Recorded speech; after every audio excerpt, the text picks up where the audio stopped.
Bismillahirrahmanirrahim. Assalamualaikum warahmatullahi wabarakatuh. Alhamdulillahi rabbil alamin. Nahmaduhu wa nasta'inuhu wa nastaghfiruh. Wa na'udzu billahi min shururi anfusina wa min sayyiati a'malina. Man yahdihillahu fala mudilla lahu wa man yudlil fala hadiya lahu. Rabbi shrah li sadri wa yassir li amri wahlul 'uqdatam min lisani yafqahu qawli. Amma ba'd. Alhamdulillah, bersyukur pada Allah Subhanahu Wa Taala kerana dapat bersama pada malam ini. InsyaAllah pada malam ini untuk pengajian fiqhus sirah, kita akan masuk bab yang kedua.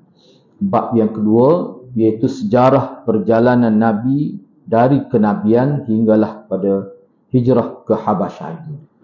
Jadi hijrah ke Habasyah itu berlaku pada beberapa kalangan dari para sahabat radhiyallahu anhum. Baik. Bab yang ke-11 ini, khalwah dan ubudiyah Nabi SAW sebelum kenabian. Jadi kita dapati dalam sejarah seperti mana yang kita sedia maklum bahawa Nabi ini salah satu perjalanan hidup Nabi ataupun bahagian sirah lah yang tidak ditinggalkan oleh ulama semasa membicarakan kehidupan dakwah Nabi di zaman Makkiyah adalah, kita kata, ambang sebelum beberapa tahun sebelum Nabi mencapai umur 40 tahun, ada berlaku satu kisah yang amat penting, iaitu Nabi pergi ke Gua Hira itu. Nabi menyendiri di situ beberapa ketika. Itu tajuk mula-mula di bab yang kedua ini. Jadi ketika masa kenabian Rasulullah SAW, sebentar lagi tiba tu, maksudnya ketika hampir pada Nabi dilantik menjadi Nabi dengan turun ayat Iqra itu, di kalangan bangsa-bangsa lain telah tersebar berita bahawa Allah Ta'ala akan mengutus seorang Nabi pada zaman ini. Pada masa itu telah dekat. Di Mekah ni tak tahu berapa Mekah ni buat dek gitu ya. Jadi maklumat di Mekah tu tak ada, cuma di luar-luar, di kawasan yang kuat dia punya ahlul kitab itu, di mana ada padri-padri dan pendeta-pendeta Yahudi. Maknanya sebelum dekat ketika Nabi nak umur 40, dia duduk geger. Dia kata kira-kiranya dekat benar kan. Orang-orang yang ada maklumat daripada kitab suci, dan selepas ni dia akan sebut. Di kalangan Tok Momo pun sibuk juga.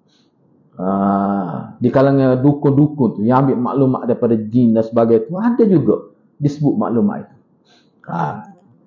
Jadi mereka yang mempunyai kitab mengenal hal tersebut, yakni alamat-alamat, tanda-tanda, ciri-ciri suasana yang menunjukkan sudah hampir dah zahir ke muka dunia Nabi terakhir ni. Mereka dapat maklumat tu daripada kitab mereka. Orang-orang agama, maklumat itu mereka akses daripada kitab mereka. Sementara yang tidak berkitab, bukan kalangan ahli kitab, mereka mengenalinya, mereka mengetahui akan kelahiran Nabi terakhir itu melalui tanda-tanda yang bukan bersumberkan daripada kitab suci. Selepas ini dia perjelaskan perkara itu. Ibnu Ishaq berkata, para pendeta dari kalangan Yahudi yang disebut sebagai Al-Ahbar, dan juga para pendeta dari ajaran Nasrani yang disebut sebagai Ar-Ruhban, dan juga dukun-dukun dari kalangan Arab. Ni hak tutup bama lah ni. Dukun-dukun tu kita kat tutup bama tu. Hak dia ada telefon sepanjang sedepar tu. Dia telefon kayu kemuning, tetapi dia jampi boleh jadi telefon. Dia pernah telefon depan anak. Dia kecek kita nak sokong pun kita lah. Orang sedepar. Faham jadi puak-puak dukun ni dari kalangan Arab, mereka semua telah ramai membicarakan tentang Nabi terakhir. Dekat dah dia nak sapa dah ni. Sama-sama dia duk kecek dia. Tu. Adapun pada pendeta Yahudi dan juga pendeta Nasrani, sumber maklumat yang mereka dapat adalah berdasarkan daripada maklumat kitab mereka tentang ciri-ciri Nabi dan ciri-ciri zaman ketika Nabi itu akan diutuskan. Adapun para dukun tadi, maka sumber berita atau sumber maklumat mereka adalah para jin yang telah mencuri-curi dengar maklumat dari langit. Itu maksud dianya. Dan mereka lah yang memberitahukan kepada para dukun itu. Jadi jin ni pun ada juga maklumat. Dia wayak. Dia wayak lagu mana tu tak tahulah. Tapi maklumat tetap akan muncul. Nabi akhir zaman itu sudah ada berlaku di kalangan masyarakat di luar, di jauh daripada Mekah lah. Di Mekah tu tak ada disebut begitu. Dukun wanita dan dukun laki-laki selalu menyebut perkara itu, tetapi bangsa Arab tidak menghiraukannya, hingga Allah mengutuskan Nabi itu di tengah-tengah mereka. Dia tak cara, awak tak tahu, sebab dia tak suka Muhammad jadi Nabi, tak suka sikit rabuk. Dia awak tak tahu gitu. Dan apa yang disebutkan oleh tokoh-tokoh agama dan dukun-dukun itu ternyata benar berlaku dan terbukti apa yang mereka bicarakan. Pada saat itulah bangsa Arab baru menyadari, oh rupanya Nabi akhir zaman ni sepupu kita. Nabi akhir zaman ni anak saudara kita. Mana hak para kami hak membesar di mata di hadapan kita. Orang panggil Muhammadul Amin itu. Pada waktu itu dia terkenal dengan Muhammadul Amin. Muhammad yang sangat amanah, sangat jujur itu. Terkejut besar pokoknya. Di antara yang selalu dibicarakan oleh orang-orang Yahudi dan Nasrani mengenai Nabi adalah seperti riwayat yang menjelaskan bahawa seorang Yahudi dari kejiranan Bani Abdul Ashhal di Madinah, dia bercerita kepada mereka, makna dia ni ahbab lah, boleh baca kitab dia ni. Jadi dia bercerita kepada mereka tentang hari kebangkitan, hari manusia dihitung amalan mereka, hari amalan mereka ditimbang, dan dia juga ada cerita kata syurga dan neraka. Maklumat ini daripada kitab mereka, Taurat, Injil dan sebagainya. Jadi warga Madinah menolaknya dan meminta tanda dan bukti. Kamu duk kecek mana buktinya? Hinggalah orang Yahudi itu berkata, dan buktinya nanti, dia kata, akan datang seorang Nabi yang diutus dari sekitar wilayah ni.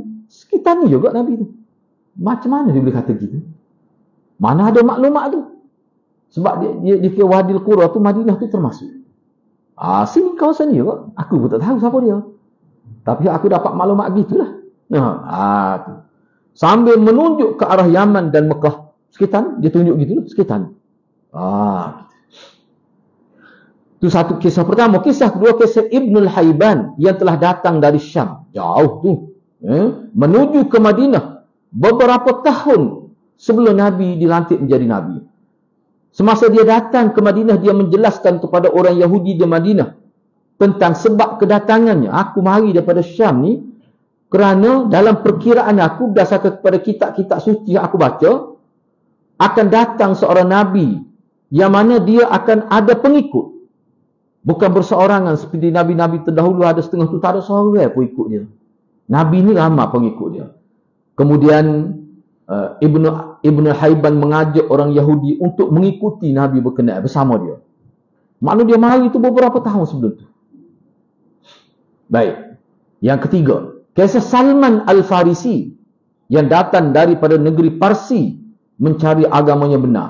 Sebab Salman ni orang bijak, dia boleh baca kitab. Dan dia rapat dengan pendeta-pendeta, dengan orang-orang agama. Dia mari. Sehingga pendeta memberikan petunjuk tentang tempat akan diutus. Dan masa perutusan itu sudah sangat hampir dah. Itu cerita Salman. Nanti akan datang lah. Sini tidak itu, kalau cerita tentang Salman adalah ensiklopedia sahabat kita baca pada hari Sabtu selepas asar di surah Lundang itu, kalau kita baca tentang Salman Al-Farisi itu, bagaimana dia datang itu, dia buat beberapa analisa, ujian. Dia test Nabi jodoh. Macam mana dia boleh cuba buat penilaian ketika bersama Nabi, sebab maklumat tu dia sudah ada. Tu kita, kalau di situ dia bincang dengan panjang lebar lah. Sebab tu pokok Syiah dia kata dalam banyak-banyak sebab sahabat masuk Islam ni, Salman ni lah hak paling hebat. Sebab apa? Sebab dia mencari Nabi sebelum Nabi lahir. Orang lain tak. Abu Bakar duduk Mekah. Tak cari pun. Dia nak, sebab apa Salman ni orang Parsi. Dia tak boleh kalau bangsa dia kena akad lah kat mana. Itu style pokoknya. Baik, sebelum usia Nabi sallallahu alaihi wasallam mencecah 40 tahun, makna dia akhir lah. Makna dekat dah dengan dia nak terima wahyu. Makna orang panggil tahun ketika umur Nabi 30-an, bahagian akhir 30-an. Dia sudah sangat suka menyendiri. Kurang dah muamalat, berkawan dengan orang-orang sebaya dengan dia pun sudah kurang dah penglibatan dia dalam masyarakat. Suka menyendiri kerana cara seperti itu membuatkan akal jadi jernih, jiwa menjadi terang dan membuka peluang untuk bertafakur tentang alam semesta dan makhluk ciptaannya dan keagungan Allah. Dia menyendiri di mana? Di Gua Hira pada bulan Ramadan setiap tahun.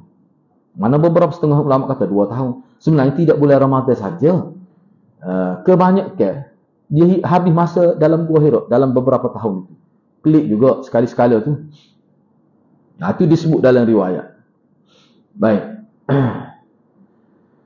Jadi di sini sebenarnya ditimbul. Ni ada rujuk dalam kitab. Kitab ni sini pun dia ada sebut seorang yang hebat lah. Nama Muhammad Sadiq Urjun. Banyak dia tulis tu. Karya dia ni berbelah-belah. Berpuluh lebih dari 20. Tapi kebanyakan ni berkenaan sahabat saja. Dia tumpu penulisan dalam bab sahabat. Seorang-seorang sahabat dia buat tu. Tak banyak, sekitar 200 muka surat seorang sahabat dia tulis. Waktu dia tulis pula nama-nama sahabat, nama Abdullah saja. Waktu dia tulis pula sahabat alim ni berapa orang? Bagus dia PJI dia ni. Dan dia juga alim dalam bidang tafsir. Dia sebut manhaj tafsir. Ana duduk tengah kumpul kitab-kitab dia banyak. Sini pun dia ada rujuk juga. Syekh Muhammad Sadiq Ibrahim Al-Urjun. Dia ni adalah pensyarah di Universiti Al-Azhar. Dia ni mati tahun 1981. Baru juga lagi ni. Dia ni bukan kata ulama dulu, tidak. Baik. Nabi SAW melakukan itu, yakni jadi tidak semena-mena. Jadi timbul perasaan tak suka duduk dalam masyarakat, pergi dalam gua. Jadi orang pun tak rasa pelik pun. Tak ada pun timbul, kenapa Muhammad duduk dalam gua, soal kalau isyak rokok. Tak ada bunyi kata lagu tu. Tak ada bunyi. Tapi orang tak tahu gitu. Moga dia tak ganggu orang pun. Tak ada masalah apa pun. Jadi gitu. Tiba-tiba jadi gitu. Tu. Jadi timbul sikap suka menyendiri. Tu sebelum turun Iqra. Jadi Nabi SAW buat begitu kerana pada kehidupan kaumnya mengandungi banyak kesesatan yang nyata. Berupa penyembahan terhadap berhala, sujud pada berhala dan sebagainya. Jadi Nabi tak suka tu berdasar pada apa? Berdasar pada hati yang bersih. Orang panggil fitrah itu. Tak ada dalil pun, cuma tak suka. Tak logik, akal dia tak diterima. Jadi perasaan itu matang bila hampir umur 40. Tu. Jadi kecintaan Nabi untuk menyendiri semakin kuat. Semakin kuat bila hampirnya kepada zaman kenabian. Dan jika Nabi pulang daripada Gua Hira, dia akan tawaf di Kaabah. Kemudian dia balik ke rumah dia, mana tak sahih mana dengan orang kampung tu. Itu di akhir-akhir. Baik. Banyak riwayat yang menjelaskan tentang cara Nabi berta'abbud. Cara Rasulullah berta'abbud di Gua Hira pada waktu itu. Berta'abbud di mana melakukan orang panggil ibadat. Banyak riwayat. Misalnya Az-Zarqani dalam kitab ada Syarhul Mawahib, dia berkata, sebenarnya tidak ada sebarang maklumat yang jelas yang menyebutkan tentang kaifiat beribadat Nabi di Gua Hira. Tak ada satu riwayat pun yang jelas sebut Nabi beribadat lagu mana. Maya apa? Duk berzikir ke? Zikir tu berzikir, dia baca apa? Tak ada riwayat. Tak jelas. Maka secara umum difahami bahawa keberadaan Nabi secara menyendiri dan menjauhi masyarakatnya yang jahiliah, itulah makna ibadat. Itu ibadat. Mana duduk seorang yang mengasihkan diri, itu ibadat. Itu jelas semua timur. Selain itu Ibnul Murabit, mim, ra, alif, ba, ta marbutah. Ta, bukan tak mertak. Ta ni huzah, tak ada titik. Murabit. Ibnul Murabit serta ulama-ulama lain ada mengatakan bahawa Nabi beribadat dengan tafakkur. Dan ini sesuai dengan pendapat jumhur. Bertafakkur ni gini. duk fikir tentang alam, apa masyarakat disembah berhala? Berhala tu batu ke kerja. Nah, sebelum ditebuk mata, sebab batu di bukit tu. Tiba-tiba boleh sembah. Lepas tu letak duit, dia tak boleh terima. Kok mana logik tu? Itu dia fikir. Lepas tu alam ni tak kira lah berlaku dengan benda-benda dia panggil tafakur tentang alam kauniyat. Tu ya. Tu orang panggil berfikir secara fitrah. Tu pendapat jumhur ulama. Nabi duk mikir tu. Sebab itulah dari riwayat kata, kadang-kadang dia duduk dalam gua, dia pergi kepala kertas, dia tengok langit. Tak okey, tak ada Tuhan. Tak okey, tak ada sesuatu yang zat yang menciptakan. Timbul perasaan begitu. Jadi kalau duduk bersama masyarakat dia tu tak boleh nak mikir kita banyak gangguan. Itu sebab dia itu pendapat jumhur ulama. Ibnu Katsir rahimahullah misalnya, beliau berkata, ulama berbeza pendapat tentang ibadat Nabi SAW sebelum menjadi Nabi. Apakah amalan itu sesuai dengan syariat yang dia bawa atau tidak? Kalau sesuai, maka syariat itu bentuknya macam mana? Ada yang mengatakan ibadat Nabi di Gua Hira itu sesuai dengan syariat Nabi Nuh. Ada juga yang mengatakan sesuai dengan syariat Nabi Ibrahim.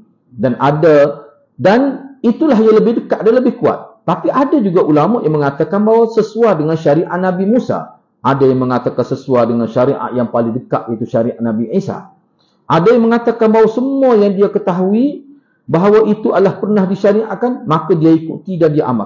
Kalau ada maklumat dia tahu perkara ni pernah menjadi syariat Nabi dulu, tak kira Nabi mana, dia akan buat itu. Ada juga kata gitu. Sebab apa? Sebab tak jelas. Tak ada satu sumber yang muktamad.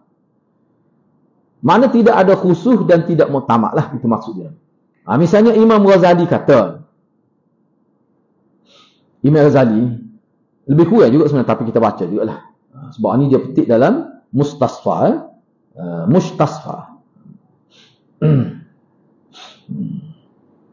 Apa dia? Kata Imam Ghazali,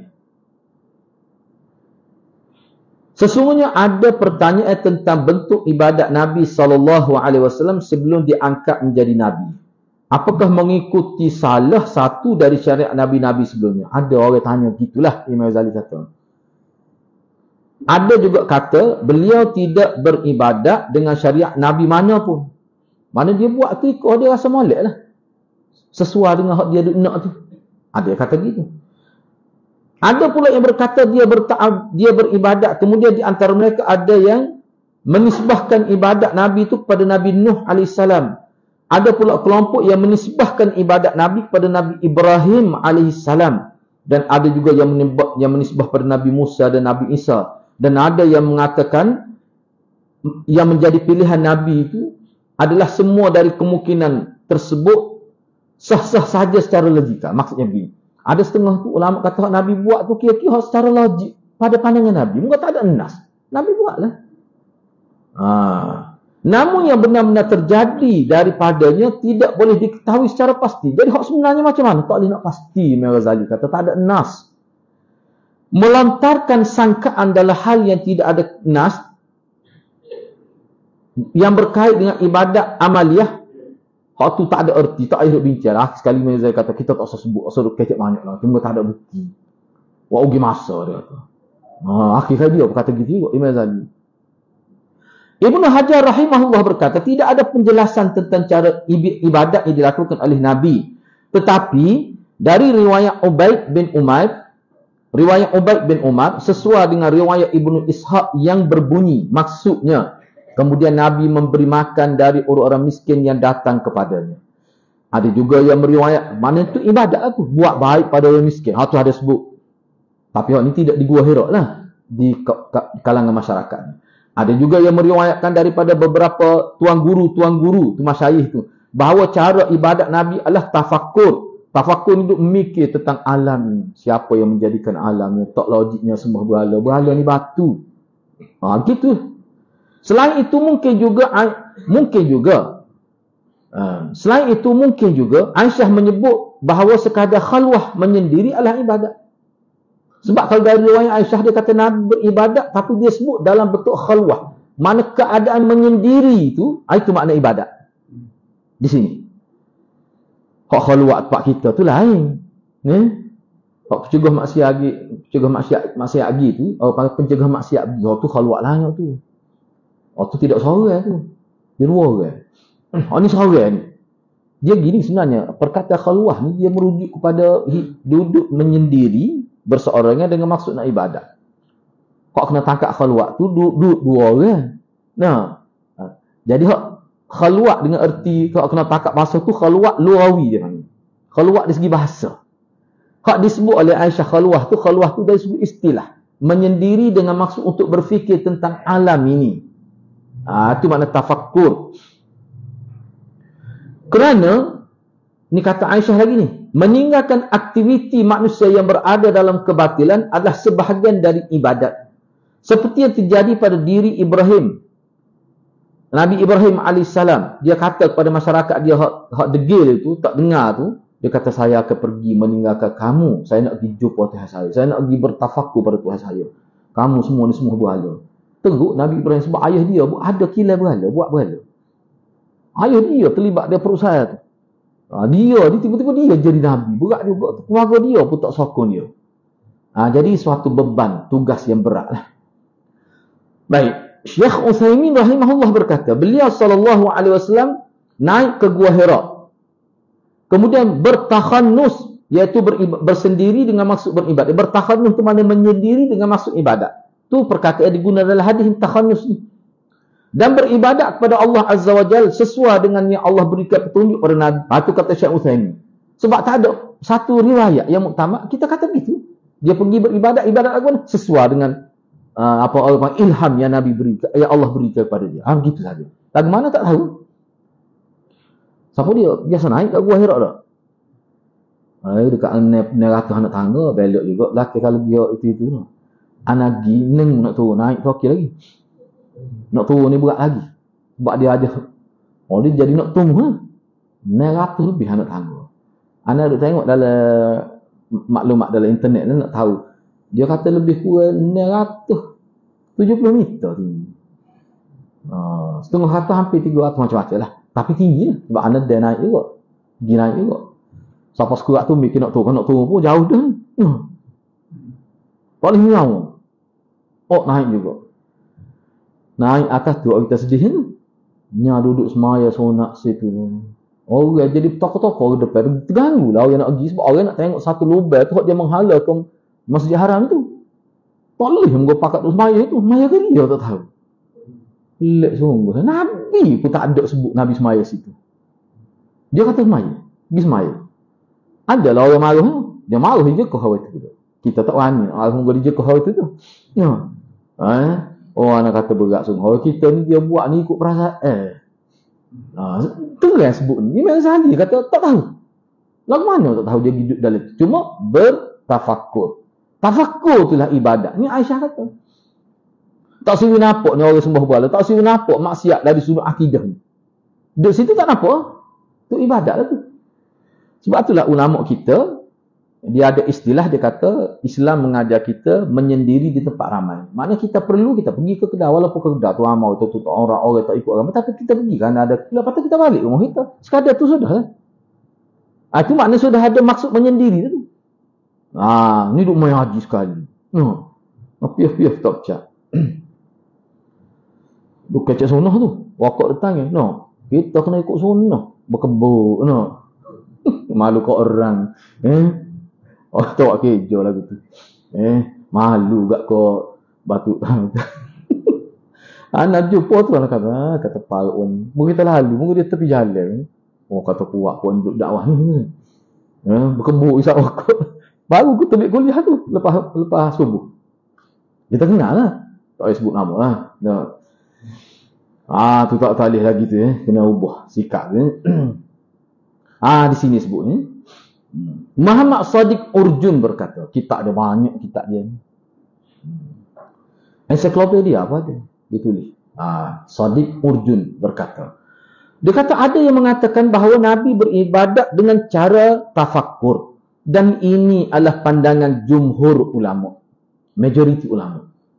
Sebenarnya, kalau anak tak akan terjemah majoriti. Sebab majoriti ni satu pun majoriti.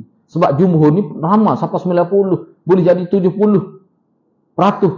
Kali 51%. Dia tak panggil jumhur. Dia kalau majoriti dalam bahasa Arab, dia panggil aktsariyah. Majoriti. Kalau jumhur ni tidak majoriti. Jadi makna jumhur ulama, makna jumlahnya besar. Sedangkan yang kami pilih, Syekh Sadiq Urjun dan ramai ulama lain pilih, ibadat Nabi SAW sebelum diangkat menjadi Nabi, landasan ibadat dia tu adalah tafakkur terhadap ni alam-alam ciptaan Allah ini. Tu mana ayat-ayat Allah tu alam tentang alam. Siapa yang menciptakan langit, bumi? Dia mikir tu, mesti ada satu zat yang maha berkuasa ni. Dan di antaranya adalah apa yang berasal daripada ajaran Nabi Ibrahim, millat Ibrahim dan millat Ismail alaihissalam. Millah lah, millat mana millah, agama lah. Dalil dianya, saya kata begitu dan ulama-ulama yang sama dengan saya lah, kata Syekh Muhammad Sadiq Urjun, kerana kita tengok disiplin ibadat Nabi SAW dalam bab Kaabah, dalam bab tawaf ni, tu serupa dengan Nabi Ibrahim. 7 keliling bawah tu. Lepas tu duduk tawaf, duduk ibadat. Nabi ada juga salat di Kaabah, tapi Kaabah ada. Sebelum sampai ke peringkat pergi ke Hira, Nabi ada ibadat dalam riwayat. 2 rakaat pagi, 2 rakaat petang. Itu ya, sekadar itu ya ada. Meskipun kita sudah mengutip panjang lebar daripada perkataan ulama dalam masalah ini, tetapi kata Muhammad Sadiq Urjun, saya pada pendapat saya, pendapat yang paling betul lah, yang paling saksama hak molek ni pandangan Imam Ghazali rahimahullah, yang mana Imam Ghazali kata tak perlulah kita menyibukkan diri mengkaji masalah hak tidak ada dalil ni dan tidak ada kaitan dengan amalan-amalan zahir kita. Tak perlu kita duk bincang hak tu pun. Nak bincang terasa ke boleh buat andaya, semua boleh buat andaya. Mana dalil? Tak ada, tak payah bincang lah tu.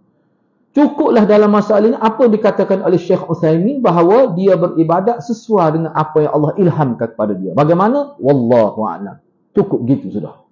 Hak pentingnya, bapa Nabi pergi ke Gua Hira di akhir hidup dia, sebelum apa di akhir, kita kata 30 hari akhir tu, umur dia sebelum mencapai umur 40 sebelum jadi Nabi, bapa jadi nak pergi ke Gua Hira. Bapa jadi gitu. Itulah. Situlah hikmah yang boleh dipetik. Perubahan itu. Yang pertama, bahawa kedatangan Nabi SAW telah dibicarakan dan dinanti oleh sebahagian orang.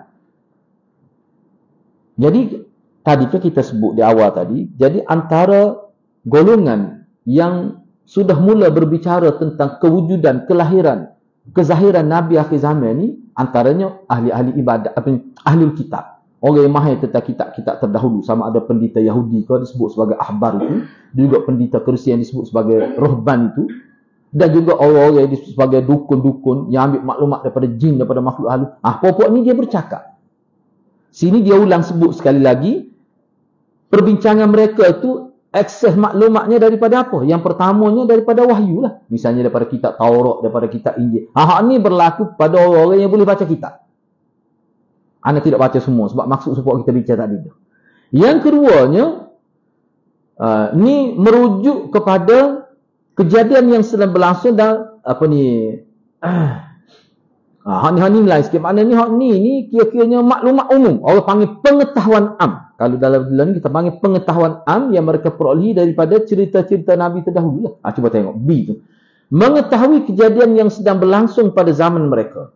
Dan mereka membandingkan dengan berita dari Nas serta berita yang berasal dari paranormal. Ni pokok dukun-dukun hak ambil boleh bercakap dengan alam gaib tu. Dan dikemaskan pula dengan fakta-fakta yang terjadi, memunculkan tanda-tanda yang menunjukkan telah dekatnya masa Nabi akhir zaman diutus, dan bahawa hasil pembocoran berita yang dibawa oleh jin, mustarikus sam, tu disebut dalam Quran, yastarikus sam, dia curi dengar maklumat di langit tu, telah dibuktikan dengan kenyataan, dan hal ini membawa kita kepada hikmah yang kedua dan yang ketiga. Rupanya maklumat ni dapat ni hak kita panggil daripada orang-orang hak dapat dengan jin lah. Dia bukan asal daripada kitab suci. Kitab suci itu golongan ahlul kitab itu. Dia ada juga maklumat. Walaupun maklumat itu tidak diyakini 100%, tetapi maklumat itu ada, tercetus maklumat itu. Orang lain kata nak kecek ni pun bila ada dalil, kalau dalil tak jelas sudah boleh dah nak kecek tu. Gitu ialah kadar tu. Baik, daripada pemahaman poin yang pertama tu dia pergi pada pemahaman yang kedua. Cuba tengok nombor 2. Daripada sini dia buat ni, sebab hal ni tak ada ni dalam tengok dalam Syekh As-Salabi pun tak ada sebut, bahkan Dr. Muhammad Sadiq Murjun pun tak sebut nombor 2 ni. Tak apalah, ini untuk sebagai pemahaman saja. Pentingnya mengikuti kejadian yang sedang berlangsung dan mengaitkannya dengan nas-nas syar'i. Misalnya kita tengok, contoh. Misalnya Nabi sebut antara tanda kiamat, anak ni berlaku penderhaka kepada ibu bapa dengan skala yang besar. Kita tengok zaman kita ni banyak kes berlaku. Anak tak hormat pada ibu bapa. Kalau di barat ni kan, tokoh-tokoh dia unsing. Anak ni kadang-kadang guna bahasa dengan ibu bapa tu pelik. Bahasa supaya dia bercakap dengan kawan dia. Cuba tengok dalam internet, kita tengok mana krisis nilai yang berlaku di barat. Konteks dalam hubungan akhlak dengan ibu bapa, berat berlaku. Benda-benda gitu kita tengok, maknanya kita ni sudah dekat dah dengan kiamat ni. Itu maksud dia nya. Cuma dulu, zaman dulu, perkara-perkara itu dalam pemerhatian orang-orang tertentu, dia kata dekat dah ni Nabi akhir zaman ni. Tanda-tanda itu disebut dalam kitab suci. Tu. Kemudian mengambil pelajaran daripadanya dalam membuat andaian, memprediksikan membuat andaian masalah yang akan datang, kerana mereka yang memiliki pengetahuan dan mengikuti perkembangan berita, mereka itulah yang mengetahui dekatnya masa kedatangan Nabi di akhir zaman. Ini dalam konteks dulu, sebelum Nabi je Nabi. Sementara mereka yang tidak mengikuti perkembangan dan tidak peduli dengan fenomena kejadian, mereka itulah yang menganggap masa kenabian sebagai kejadian yang mengejutkan dan asing. Jadi orang-orang Mekah ni, apa dia terkejut tu? Sebab dia tak ambil tahu masalah tu. Tanda orang Mekah dikejut bila Nabi cerita dia jadi Nabi, pakat tolak. Macam-macam kata Nabi gila, Nabi ni kinilah duduk di Gua Hira tu, masuk jin mana lah kepala. Dia terkejut. Apa? Sebab dia tak ada maklumat awal. Bahkan kalau dalam Quran, tak ingat ayat apa, boleh tengok. Nasabah pokok dia kata. Bila Nabi jadi Nabi, antara hak dia kata, nasabah ke Nabi ni orang seperti kita. Pergi kedai beli nasi lauk. Tu tambah apa terjemah tu, nasi lauk tu. Mana pergi ke kedai, dia beli dan sebagainya. Seolah dia pelik kalau Nabi tu manusia. Mana jauh dengan maklumat agama. Sedangkan orang lain, ahli kitab tu, tak pelik. Apa jadi pelik? Sebab dia tak bersedia dengan kedatangan Nabi. Sebab apa? Sebab tidak ada maklumat. Betul lah tokoh-tokoh kata manusia ni dia bermusuh dengan perkara baru. Manusia ni kalau biasa umumnya manusia ni dia bermusuh dengan perkara baru atau perkara yang dia tidak tahu. Dia bermusuh. Sifat manusia gitu. Tapi bagi orang yang tahu, dia kata betul. Tapi bagi orang tak tahu, dia kejut. Antara bangsa orang terkejutnya orang Arab Mekah. Dia sebut sini. Dia terpelik. Sehingga pun dia kata dah Quran pada sebut sepatutnya jadi Nabi pok kita kaya-kaya ni. Dia tak tahu pun dia pengen wudu. Nak jadi Nabi dia kena bagus perangai. Tak boleh kaya pun jahat bertemu. Dia pelik. Ni yang dimaksud poin yang kedua ni. Kita baca lepas ni kita akan nampak lagi. Jadi bila sampai maklumat ke Rum dengan Parsi kan, kata ada dah muncul sungguh dah Nabi di Mekah masuk tak hijrah lagi. Ada beberapa orang mari ke Mekah. Mari ke Madinah ambil maklumat tu. Kita akan tengok. Yang ketiga, bahawa apa yang kita rasakan sekarang ini dari semakin banyaknya penganut agama Islam, semangat yang tinggi untuk mengenali Islam dan mengamalkan ajaran Islam adalah bukan sesuatu yang berlaku secara kebetulan. Apa? Sebab Nabi sebut umat dia semakin ramai. Ada ketikanya umat dia ni kira-kiranya paling ramai. Tapi ada juga Nabi sebut akhirnya umat dia ni jadi semakin jauh daripada agama. Jadi kalau kita nak tengok agama yang sebenar, kena tengok Mekah ke Madinah. Seolah-olah seperti ular yang masuk dalam lubang dia. Kena tengok malik hadis tu. Kalau kita kata Wahabi tu lah. Tempat tu dia tak terjejah tu. Asal agama Islam. Itulah pusat Islam sebenarnya. Kalau kita duk kutuk macam-macam tu. Sebab kalau situ tidak diperkemaskan ajaran Islam, lain rosak dah. Lain orang mani, tai lembu, tai kubar. Orang Islam kita. Kita tengok. Di Indonesia ni. Orang Islam tu. Tapi dia ada acara tahunnya dia. Mandi. Dia capur. Dia gaul air nak mandi. Dia capur tai kubar. Yang mandi secara berjemaah sekapur mandi. Tengah padai. Anda tengok dah. Dalam video tu. Sebab dia menganggap boleh menghilangkan sial lah. Mana sabar tai lembu. Mana awal supaya kita dulu duk puja semangat pantai di Pantai C7 tu hanyut kubah warna merah tu. Kubah balai. Akhir-akhirnya dia buat daging. Dia sembelih tu, dia gulai, dia buh jerami, dia nampak gemuk, nak tipu dewa laut. Dewa laut percaya. Nak bodoh juga. Badi tipu gitu lah. Muka bagai tak ada dahlia. Betul berlaku masyarakat kita. Kalau kita baca sejarah dulu Hindu pun katanya. No. Tu tak tahulah. Tapi mengikut kajian tokoh-tokoh segi arkeologi dan sebagainya, pakar-pakar sejarah, begitulah maklumat yang disebut dalam buku. Tak apalah. Jadi, nak ayatnya berita tu ada disebut oleh Nabi sebagai fitnah akhir zaman. Jadi kalau kita perhatikan antara amaratus sa'ah, kan Nabi sebut amaratus sa'ah, tanda-tanda kiamat tu, salah satunya tu. Lepas tu berlaku perubahan sosioekonomi yang ketara. Orang kapur jadi kaya pula luar biasa. Buat rumah setinggi pohonnya. Pohonnya bukan rumah, nyok tinggi. Kaya-kaya luar biasa. Mula-mula Tobik kata, ingat saja nak sebut ni cerita. Mula-mula Tobik kata Protos Hagar. Selepas tu Tobik Wirat ya. Wirat mula-mula. Mula-mula Tobik. Ada seorang perempuan dia beli cash. Kejut habis. Anak Daud dia tu ngaji kalangan. Kaya dia tina, janda. Suami dia meninggal dunia. Dia beli cash berapa? 40,000 lebih satu harga mula-mula. Kita pergi tanya, banyak duit makcik. Orang kata makcik niaga berah dia tu. Dia niaga berah. Orang kata tak boleh beli cash tu. Ada kaya-kaya. Ini orang kapung. Orang kerja habis. Pada masa tu. Sedut kecek-kecek dia kata dia niaga berah. Kata Tuhan habis kaya. Naknya orang kapung. Rumah dia buruk baik. Tapi begitu banyak lebih. Dia kata aku malah buat pinjam bank. Dia pergi bayar cash. Kejut habis orang. Masa tu duduk kapung ni kau duduk mana tak boleh. Orang tina pula tu. Laki pun tak ada. Anak Daud dia tu ngaji kalangan. Kita kata buat besok kata makcik nak. Masa tu tahun sekitar 95 gitu. Tu. Gak lon ni hadrat. Kalau pergi kapung kejut tengok rumah. Besar tu tak. Betul Nabi kata dia badi buat rumah besar. Betul sungguh. Memang disebut dia badi. Dia boleh rayak pagar rumah dia tu 5,000 lebih mahal pada pagar rumah kau. Dia boleh rayak gitu. Tu badi tu pasal lagu tu. Badi besar macam-macam. Maknanya perubahan. Status ekonomi orang kampung hak dulu tak akan selipar kan Nabi kata. Tapi mereka berlumba-lumba meninggikan bangunan. Jalan. Lepas tu Nabi sebut juga orang kampung kada tak layak. Tiba-tiba dia akak jadi YB. Akak jadi menteri. Jahil. Tak kerti ke pun satu.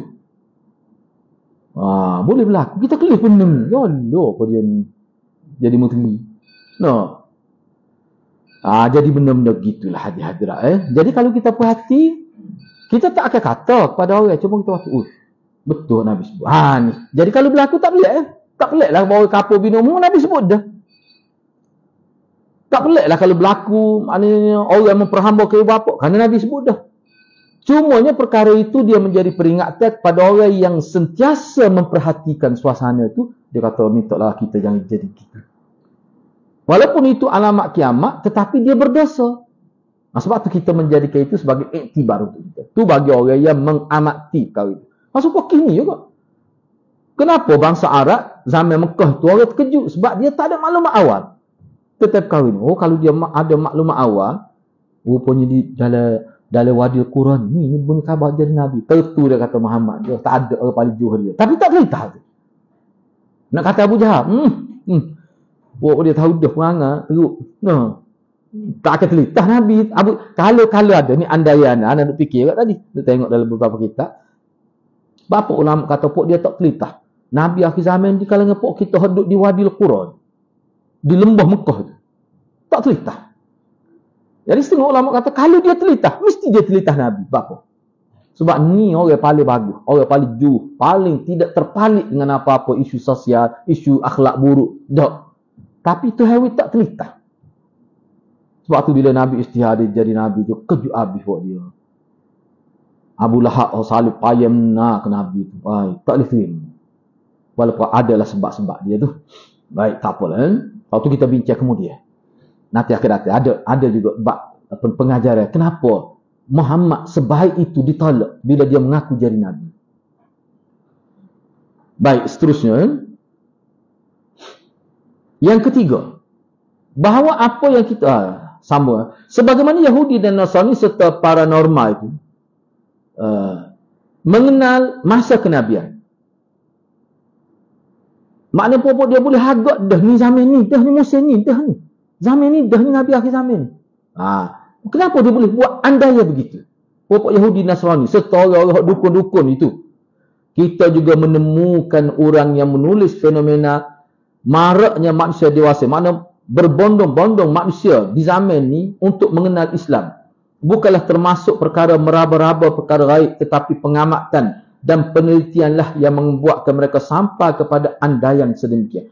Sekarang ini orang panggil zaman Islam menonjol.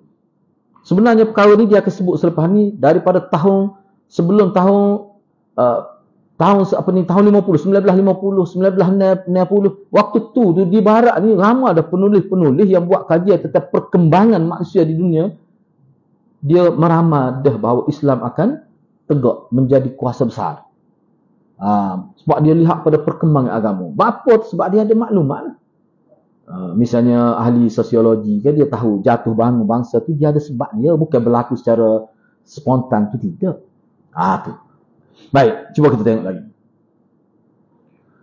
Jadi salah seorang penulis berkata, ni kita nak bawa Yahudi zaman Nabi boleh mengandaikan akan muncul Nabi akhir zaman berdasar pada maklumat dalam kitab, berdasar pada maklumat yang mereka tengok perkembangan dunia. Maka begitulah juga penulis-penulis hebat, walaupun mereka tidak Islam, mereka buat andaian Islam akan menjadi kuasa besar, menonjol, walaupun mungkin tidak memegang kuasa sebesar Rusia sekarang, tetapi kuasa besar sudah mula bimbang. Cuba kita tak baca sejarah, kita tak tahu lah. Kita tak baca kajian orang panggil pendakwah-pendakwah Islam, kita tidak tahu.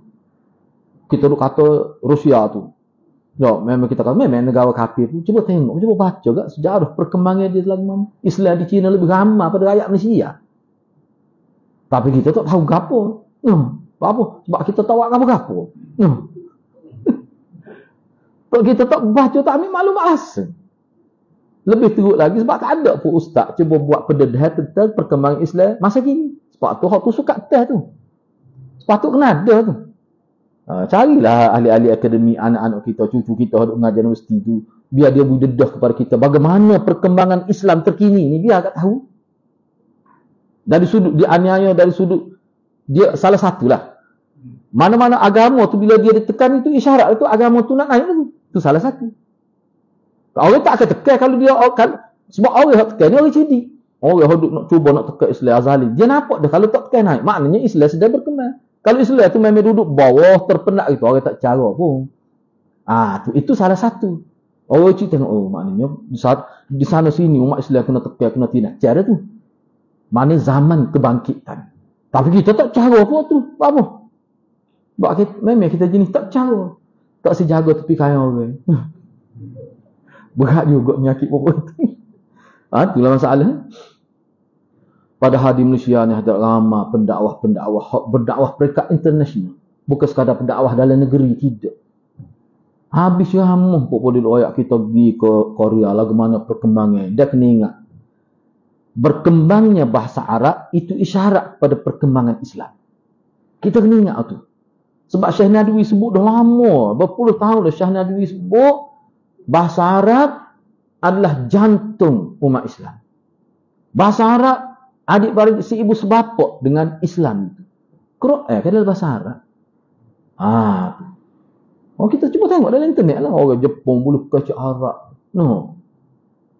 Tu orang Korea.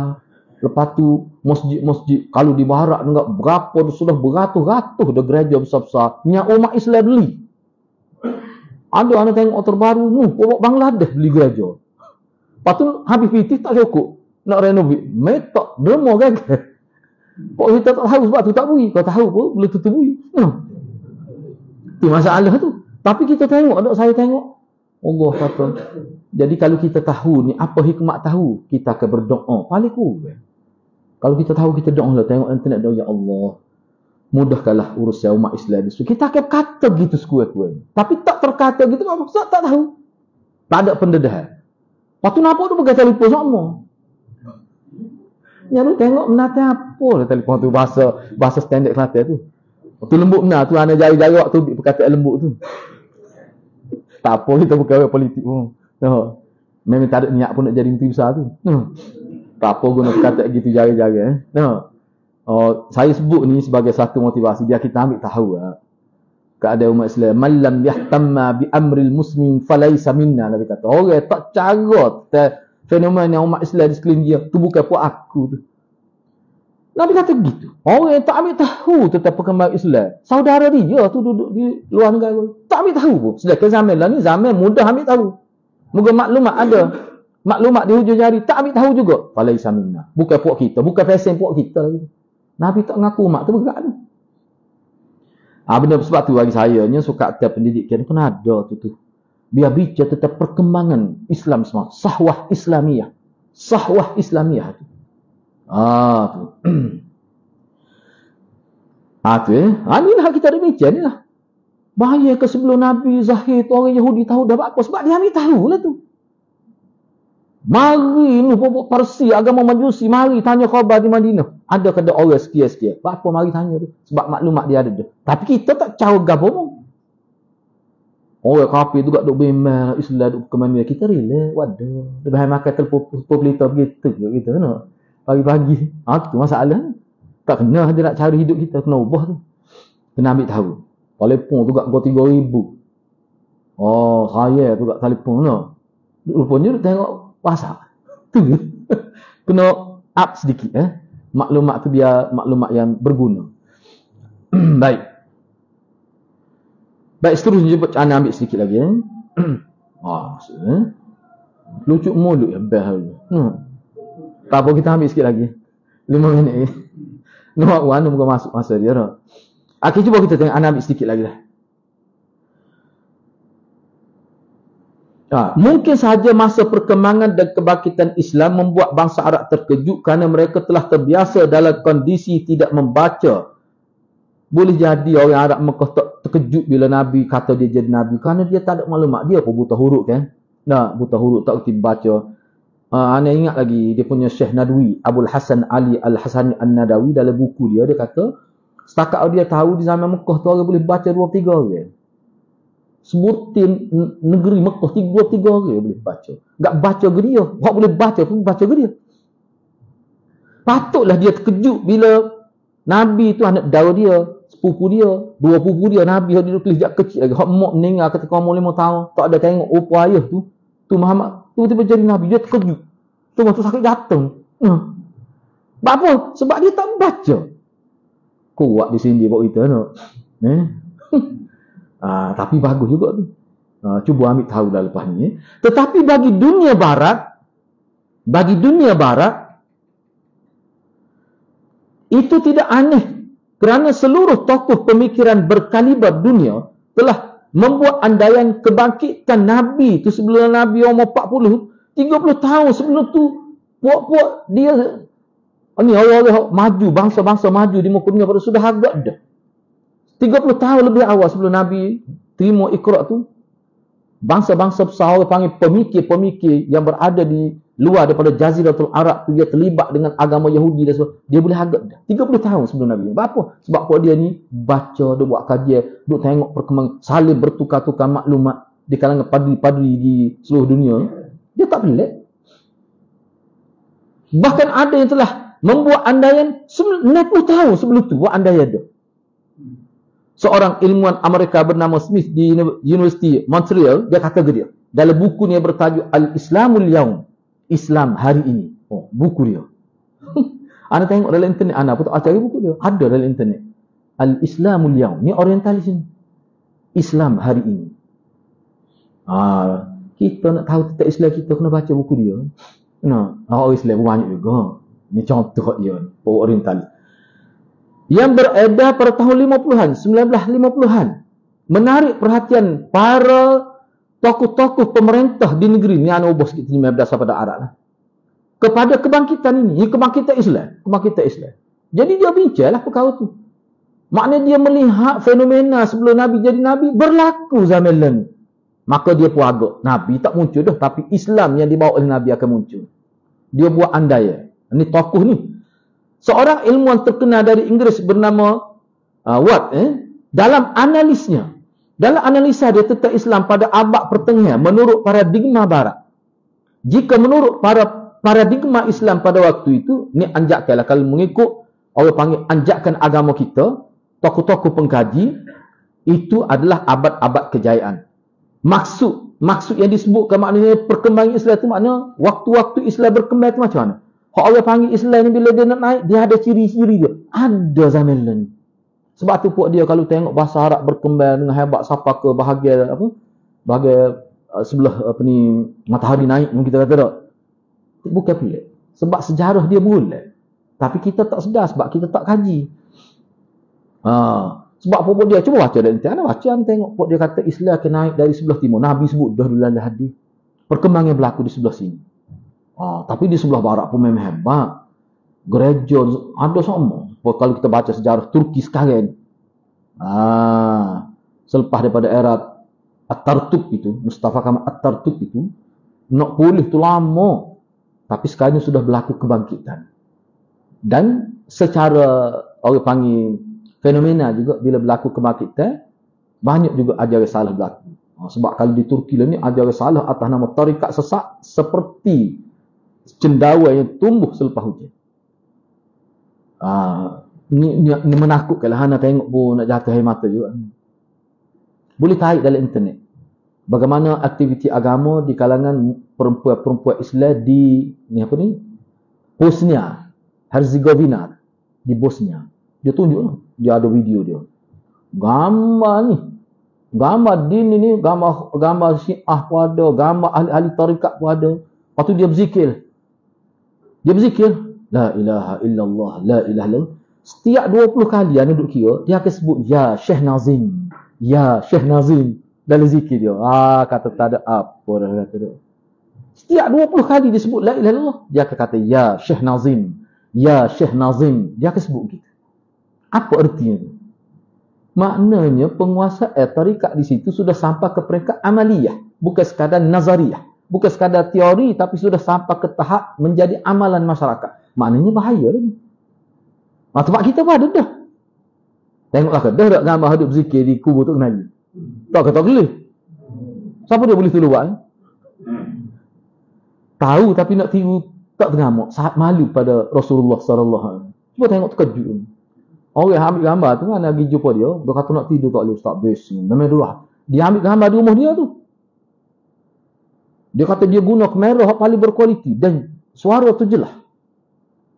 Kejut anak-anak. Tapi anak lepas berita anak pergi beberapa 2 hari lepas tu tengok kunci dah kubur kena kunci lah. Bukan takut curi batu nasihat dah. Dia tulis itu kalau nak masuk kubur ni apa saja urusan kena kontak nombor ni. Ada salah-salah tu saya dah. Kalau bertugas di masjid Ismail Petra Kubang Krian itu. Talih kata. Sebab dia anggap Tok Kenali ni wali gini-gini, enggak mari macam-macam pemikiran. Duduk berzikir melompat. Pokok. Melompat. Allah dengar suara doa. Dengar sendiri, enggak dengar belakang. Itulah. Sebab tu kita kata dah puak-puak ni tak boleh lelak. Kalau lelak jadi lagu tu lah. Okay, nak habiskan sikit nombor 4 tu kita bincang semula. Yang diedarkan dalam bukunya pada tahun 1964 juga telah mengandaikan kebangkitan Islam. Bahkan ilmuwan tersebut menyebutkan bahawa Islam akan menuntun kepada Islam ni akan naik, menonjol, membawa ideologi yang keempat. Setengah buku saya baca, ideologi yang ketiga macam mana boleh jadi filah. Yang akan menguasai dunia moden di abad sekarang. Sebab dulu maksudnya sebelum ni pernah menguasai dunia ni sosialis. Kemudian pergi pada komunis di zaman orang panggil kuasa besar Rusia tu kan. Sekarang ni termasuklah Jepun semua komunis tu. Sekarang ni dia kata kuasa ketiga. Sini sebut kuasa keempat. Tak tahulah kenapa berlaku khilaf. Hana rujuk di tempat lain dalam internet mana kuasa ketiga, iaitu kuasa Islam. Tu. Tak apalah, pokok mana pun andaian yang paling berbahaya ialah andaian daripada seorang ilmuwan Rusia, iaitu Trojanski. Nama tak tahulah. Trojanski. Mula-mula anda baca ni kau bahasa Arab asalnya. Kita kata nak baca kau bahasa Arab. Tengok dalam internet ada ni. Trojanski ni dia ni seorang ilmuwan Rusia.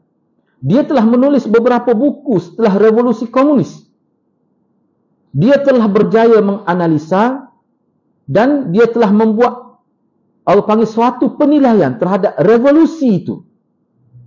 Ni Islam lah maksud kajian dia tentang perkembangan Islam dunia ni. Dia tertanya-tanya bila berlaku revolusi Islam, di mana tercetus revolusi ini, dan di mana akan muncul revolusi dunia untuk yang ketiga kali, yakni revolusi Islam.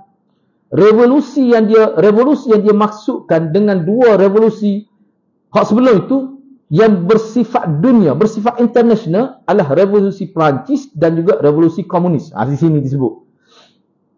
Yang keduanya terbukti telah gagal dalam sisi tertentu. Oleh kerana itu, menurut beliau, mengikut Trojanski ni, dunia ini memerlukan revolusi berikutnya yang mampu meluruskan perjalanan gerakan kehidupan manusiawi ini. Trojanski kemudian menjawab pertanyaan itu. Dia jawab sendiri. Dia tanya tu, akhir sekali dia temu jawab dengan dia mengatakan, revolusi kemanusiaan itu tidak akan muncul kecuali dari dunia Islam. Bila dia kata gini, tahun 1919 masih dia kata dah. Memang sekarang ni betul semua lah. Ajar nak kena ingat, sekarang ni walaupun kita kata disebarkan Islamfobia, tetapi manusia cerdik dia tengok Islam lah yang paling selamat. Islam lah yang paling tidak menyakiti orang lain. Cuba tengok dalam hak kata negara Islam, ada ke dia menzalimi orang lain seperti mana India buat pada umat Islam? Ada. Seperti mana di Kemboja, seperti mana di negara-negara di sebelah tu, hak asalnya Melayu di mana?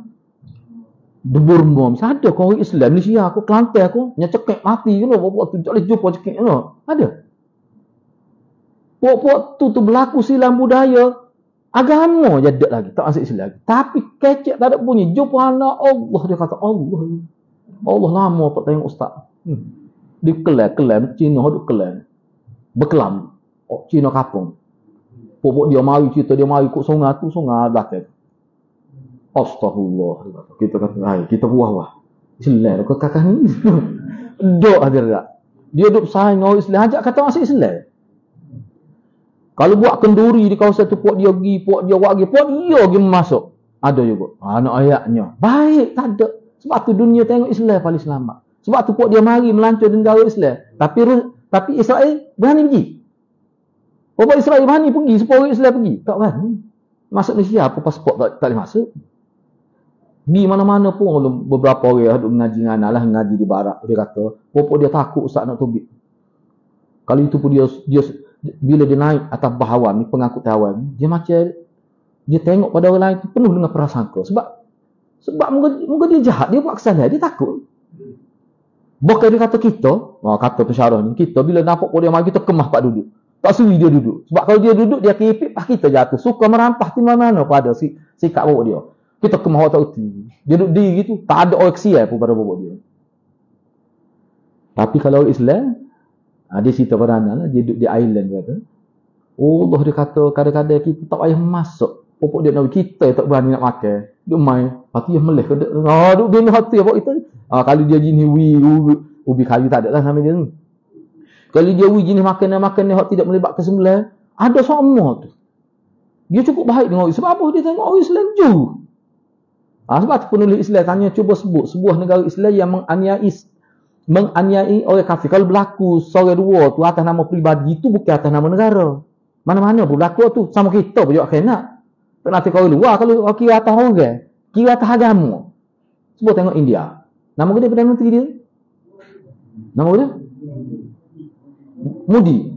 Hanya tengok dalam wawancara dia terkejut.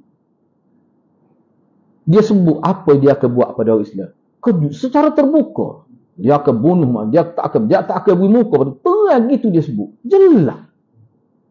Tapi kita tak ada gamu. Pokok kita tu sangka baik macam. Kena berhati-hati. Tahu tu orang lain umat Islam di negara kafir. Jadi kita orang Islam tak pernah buat begitu. Kalau dia ada buat salah, kita suruh pada kerajaan Islam. Itu cara kita. Bukan kata bertindak sendiri.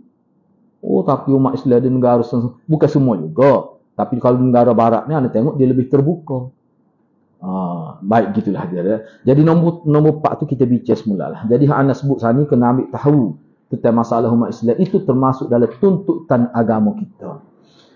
Mudah-mudahan Allah berkati kita semua. Aku qauli hadza wa astaghfirullahal azim li wa lakum. Assalamualaikum warahmatullahi wabarakatuh.